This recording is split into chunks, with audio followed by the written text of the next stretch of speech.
Well, let's talk about this, because according to a new study, going to church isn't only good for your spiritual health, it's good for your physical health as well. Father Jonathan Morris is a Fox News contributor and is here to explain this. Father, nice to see you this morning. Thank you. Why would that be?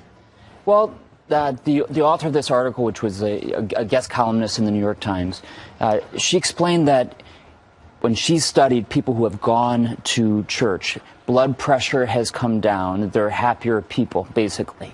Now, the suggestion is, therefore, if you want to be healthy, go to church. I don't think it works that way from my perspective. It's, why do you go to church? I mean, a lot of people come to my church and their blood pressure might go up if I give a very boring homily, a very boring sermon.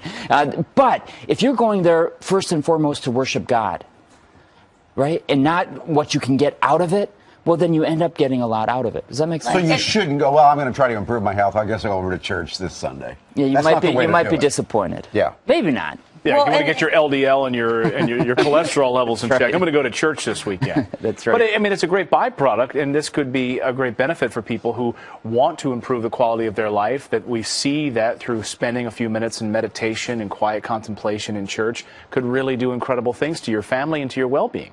Well, one of the differences, the philosophical explanations of the difference between humans and animals is that we're able to reflect on the fact that we know.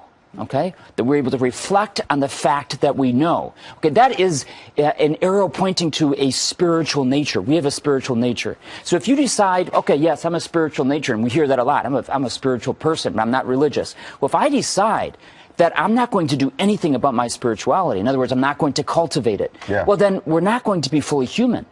Right? And so I think people who decide, I'm going to make the sacrifice, and a lot of times it is a big sacrifice to actually go to church on Sunday or on Saturday or go to the synagogue, go to the mosque, and to actually decide that you're going to develop your spirituality and seek truth.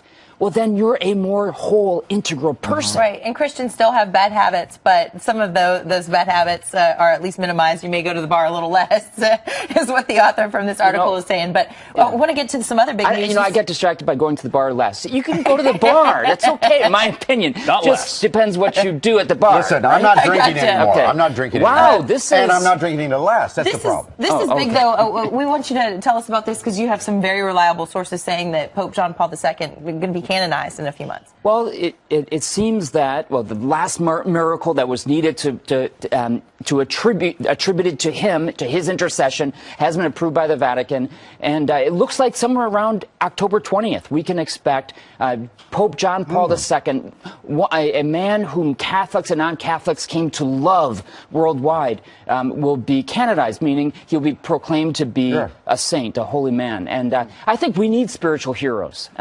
We have a lot of anti-examples out there, and sometimes we can be an anti-example ourselves. To have someone that is proclaimed to be, gosh, this guy lived a heroic life of virtue, and he's with God in heaven, that's something that can be inspiring for all of us. Great.